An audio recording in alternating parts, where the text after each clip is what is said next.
Dr. Craig is Research Professor of Philosophy at Talbot School of Theology in California. He's the author of some 30 books and some 200 academic papers published in peer-reviewed journals. He's got doctorates in philosophy and theology on the historicity of the resurrection of Christ. When it comes to engaging in a conversation in the public square, or in letters to the editor, or in conversation with co-workers, then I think it's critical that Christians be able to present objective evidence in support of our beliefs. Otherwise, our claims hold no more credibility than the assertions of anyone else who claims to have a private religious experience. Fortunately, Christianity is peculiar in that it is a religion which is rooted in historical events. It makes claims which can therefore be investigated historically. Suppose then that this evening we agree to approach the documents of the New Testament not as inspired holy books, but rather simply as a collection of documents written in the Greek language, handed down out of the first century, telling this remarkable story about this man, Jesus of Nazareth, without any assumption whatsoever as to their reliability, the same way we would approach other ancient documents for history.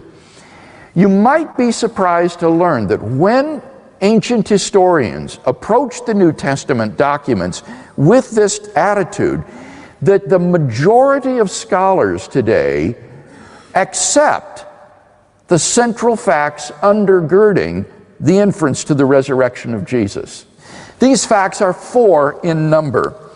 Fact number 1, after his crucifixion, Jesus was buried in a tomb by a member of the Jewish Sanhedrin named Joseph of Arimathea.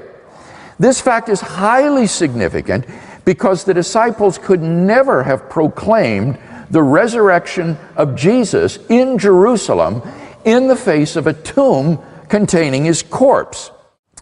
Fact number 2, on the Sunday morning following his crucifixion, Jesus' tomb was found empty by a group of his women followers. Fact number 3, on multiple occasions and under a variety of circumstances, different individuals and groups of people experienced appearances of Jesus alive after his death. This is a fact which is universally acknowledged today by New Testament scholars. Finally, fact number 4, the original disciples believed that Jesus was risen from the dead despite their having every predisposition to the contrary.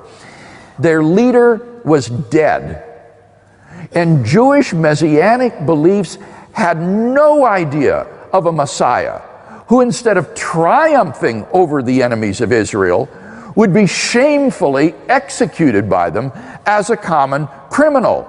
Despite every predisposition to the contrary, the original disciples believed in and were willing to go to their deaths for their belief in the fact of Jesus' resurrection.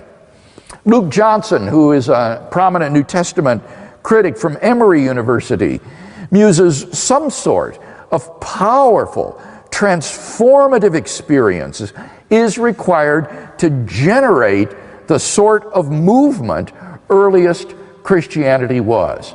You need a launching pad to launch this missile.